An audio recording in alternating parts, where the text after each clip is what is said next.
Morning বন্ধুরা, welcome back to my channel. তো তোমরা কেমন আছো? আশা করছি ভালো আছো, সুস্থ আছো। আমিও দেখো ভালোই আছি। তো এখন বাজে 9:30। তো এখন সকাল থেকে আমি আমার ভিডিওটা শুরু করে দিয়েছি। তো আজকে বাইরে খুব রোদ উঠেছে, তো তোমাদের পরে দেখাচ্ছি। আর আমি আজকে কি রান্না করছি তোমাদের দেখাচ্ছি। তো আজ আমি করব দেখো ঝিঙে আর বেগুন দিয়ে পাতলা করে ইলিশ মাছের ঝোল, রাঁধুনি আর আদা বাটা দিয়ে। যে গরম পড়েছে এর জন্য সর্ষে বাটা দিয়ে করব না। আর এখানে লাউ কেটে রেখেছি, ইলিশ মাছের মাথা দিয়ে লাউ ঘন্ট হবে। আর এখানে হচ্ছে লাউয়ের চোচা ভাজা করব আলু আর পেঁয়াজ কুচানো দিয়ে। তো পেঁয়াজ কুচিয়ে রেখেছি, শুকনো লঙ্কা আর কালো জিরা ফোড়ন দিয়ে লাউয়ের চোচা ভাজা। আর এখানে আছে মাছ আর ভাত হয়ে গেছে দেখো। তো আমি রান্নাটা তাড়াতাড়ি করে নিই। তোমাদের তো বললামই কি দিয়ে কি হবে। তো রান্নাটা করে নিই, তারপরে আবার তোমাদের সঙ্গে কথা বলবো। কারণ এখন আমার একটু তাড়াহুড়ো আছে, তাড়াতাড়ি করে রান্না সারতে হবে। রান্না হয়ে গেলে আবার আমার হাজব্যান্ড খেয়ে ও বেরিয়ে যাবে ওর কাজে। তো ঠিক আছে, আমি রান্নাটা করে নিয়ে তারপরে তোমাদের সঙ্গে আবার কথা বলছি। তো সকালের খাওয়া দাওয়া হয়ে গেছে আমাদের সবার। সকালে খাওয়া দাওয়া হয়ে গেছে, আর কাজকর্ম সব পড়ে আছে, এখনও করতে হবে সব কাজ। ওর বাবা খেয়ে বেরিয়ে গেল, আর আমি আর ছেলেও খেয়ে নিলাম। খেয়ে নিয়ে এখন একটু বাইরে এলাম। বাইরে কি রোদ উঠেছে। আর এই দেখো আমাদের লালু চলে এসেছে। দেখো লালু চলে এসেছে। তোমাদের আরেকদিন বললাম না, ওই জায়গাটাতেই শুয়ে থাকে। এই জায়গাটা খুব ছায়া, এই লিচু গাছের নিচটাতে খুব ছায়া থাকে। এই জায়গাটা খুব আরাম, আর হাওয়া দিচ্ছে তো খুব, এখানেই বিশ্রাম করছে। আর এই দেখো কেমন রোদ উঠেছে আজকে।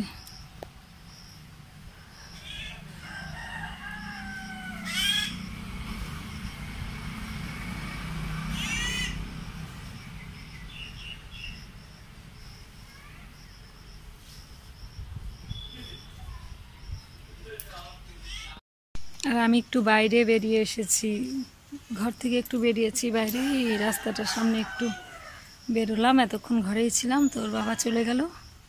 আর এই জায়গাটা একটু হাওয়া আছে, আজকে একটু হাওয়া দিচ্ছে রোদের সঙ্গে। দেখ হাওয়াটা দেওয়াতে একটু ভালো লাগছে। তারপরে আবার ঘরে গিয়ে সমস্ত কাজকর্ম সারতে হবে। তো ঠিক আছে, চলো আবার কাজকর্মগুলো তাড়াতাড়ি করে সেরে নিয়ে আবার তোমাদের সঙ্গে কথা বলবো। তো আজকে আমি একটা অন্যরকম ভিডিও নিয়ে এসেছি তোমাদের সামনে। তো দেখো আমি আমার শাড়ির কিছু কালেকশন তোমাদের সঙ্গে শেয়ার করতে চলেছি।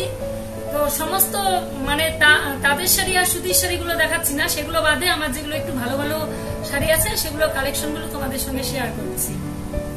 তো দেখো প্রথমে আমার বিয়ের বেনারসি শাড়ির থেকে আমি শুরু করছি। তো এই দেখো, এটা পিওর সিল্ক বেনারসি। এটা আমার বাপের বাড়ি থেকে আমার বিয়ের সময় দিয়েছিল। এই দেখো, এটা বেগুনি কালারের মধ্যে এরকম। আর আঁচলটা দেখাচ্ছি, আঁচলটা এরকম গোল্ডেনের মধ্যে, এরকম গোল্ডেনের মধ্যে।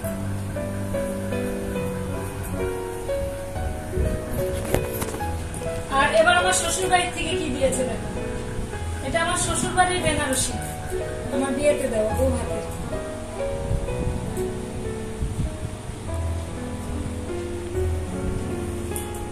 এবার দেখাচ্ছি একটা পিওর সিল্ক শাড়ি।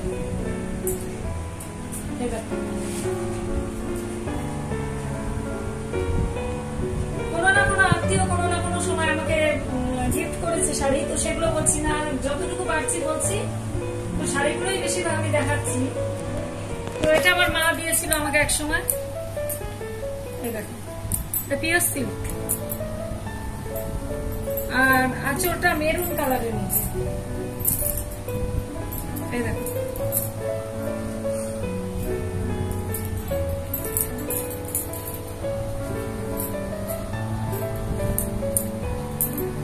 আর এটা হচ্ছে আমি যখন চেন্নাই গিয়েছিলাম একবার ডাক্তার দেখাতে, তো সেই সময় এই শাড়িটা আমি একটা দোকানে দেখে আমার পছন্দ হয়েছিল, তো এটা কিনেছিলাম।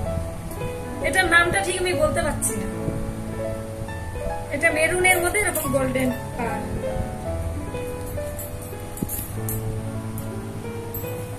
আর এটা দেখো একটা ব্ল্যাক এর মধ্যে এরকম চওড়া গোল্ডেন পা, তো এটার নাম কোষা সিল্ক।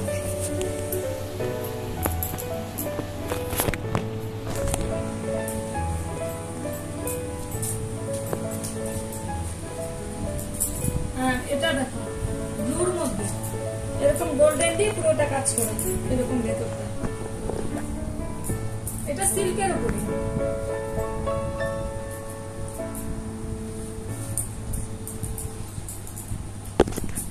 আর এটা একটা পিওর সিল্ক, এটা আঁচলটা আর ভেতরটা এরকম নেভি ব্লু, এরকম নেভি ব্লু। এটা পুজোতে কেনা, এক একবার এক একটা পুজোর সময় তো এক একটা করে শাড়ি কেনা হয়। পুজোতে বলছি তোমাদের বুঝে নিতে হবে যে একবার পুজোতেই সব কেনা না, কোনো না কোনো পুজোর সময় এক একটা করে শাড়ি কেনা হয়েছে। তো এটা কাঞ্জিবরণ শাড়ি, এটাও পুজোর সময় কেনা হয়েছে একবার। এই দেখো ভেতরটা এরকম কাজ করা,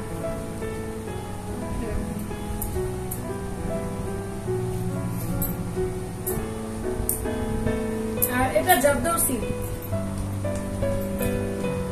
ভেতরটাই যেরকম।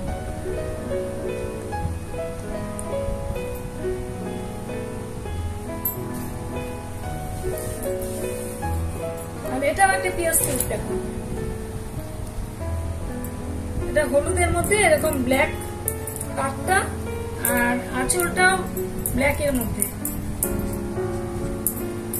এই দেখো আঁচলটাও ব্ল্যাক এর মধ্যে।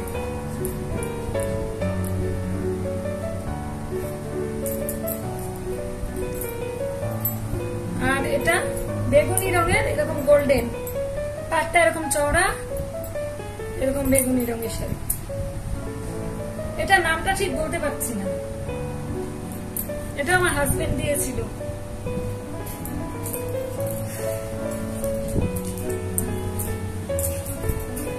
আর এটা হচ্ছে কাতান সিল্ক, এই দেখো। আর এর আঁচলটা এরকম মেরুনের মধ্যে। তো এটা আমার পিস্তত দাদার বিয়ের সময় কিনে দিয়েছিল আমাকে। তো এটা বেশি দিন হয়নি, এই 4-5 মাস, না তারও কম হবে, 2-3 মাস হয়তো হবে। তো একদিন পরেছিলাম এই শাড়িটা, শুধু ওর বিয়েতে পরেছিলাম, আর পরা হয়নি। আর এটা হচ্ছে, এটা একটা লালের মধ্যে এরকম, আর এরকম লাল আর হলুদ মেশানো এরকম শাড়ি দেখো, এটাও ঢাকাই জামদানি। আর এটা দেখো শিফনের উপরে একটা শাড়ি, এরকম অফ হোয়াইট আর লাল দিয়ে পুরো শাড়িটা এরকম কাজ করা, নিচের দিকটা আর উপরের দিকটা এরকম।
গরমের দিনে একদমই পরা যায় না। শীতকালে তাও ভালো লাগে, কিন্তু গরমের দিনে খুব ঘেমে যায় এই শাড়িটা পরলে, তাই এটা একটু কম পরা হয়। তো আমার শাড়ির কালেকশন গুলো তোমাদের কেমন লাগলো, যদি ভালো লেগে থাকে একটু কমেন্ট করো। তো ঠিক আছে, তোমাদের কমেন্টের অপেক্ষায় থাকবো। আবার পরে কথা হচ্ছে তোমাদের সঙ্গে। আর আমি এখন শাড়িগুলোকে ভাঁজ করে নিই।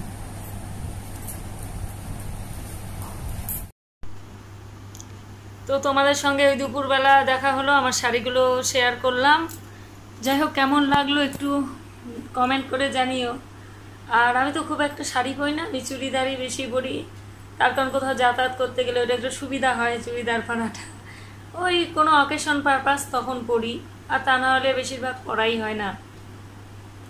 আর তোমাদের সঙ্গে তখন কথা বলে তারপরে আমি একটু শুয়েছিলাম, তো ঘুম হলো না। আর এখন সন্ধ্যে 6টা বাজে, তো আমি সন্ধ্যাবাতি দিয়ে নিলাম। এখন আমি একটু চা করে নেব, কারণ বিকালবেলা একটু চা খাওয়া অভ্যেস, চা না খেলে ভালো লাগে না। তো চাটা করে নিয়ে আসি, তারপরে আবার তোমাদের সঙ্গে কথা বলছি। তো এই দেখো, আমি চা বিস্কুট নিয়ে এলাম। তো আমি লিকার চাই খাই, দুধ চা খেতে পারি না, আমার প্রচণ্ড অ্যাসিড হয়ে যায়। তাই 2-3 বছর থেকে আমি লিকার চাই খাচ্ছি, লিকার চা খেলেই আমি ভালো থাকি। আর ছেলেকেও পাশের ঘরে আমি দিয়ে এলাম, আজকে একটু চাই খেলো, না হলে দুধ খায়ও বেশিরভাগ, দুধ বিস্কুট। তো ছেলে চলে এসেছে এই ঘরে। যাই হোক, আর ওকে দেখাচ্ছি না, কারণ ও ক্যামেরার সামনে আসতে চাইছে না। তো আমি এখন একটু টিভি দেখছি বসে বসে, আর চা খাচ্ছি। তো আজকে ভিডিওটা আর বড় করছি না। তো আজকে সেরকমভাবে আমি কাজকর্ম তোমাদের সঙ্গে শেয়ার করতে পারলাম না। তো রোজ তো আর প্রতিদিনই তো আমি কাজকর্ম দেখাই, তো আজকে অন্যরকমভাবে একটু ভিডিওটা করলাম। তো ঠিক আছে, তোমরা সবাই ভালো থেকো, সুস্থ থেকো, খুব আনন্দে থেকো। আজকের মতো ভিডিওটা আমি এখানেই এন্ড করছি। আবার তোমাদের সামনে খুব শিগগিরই চলে আসবো একটা নতুন ভিডিও নিয়ে। তো আজকের মতো টাটা।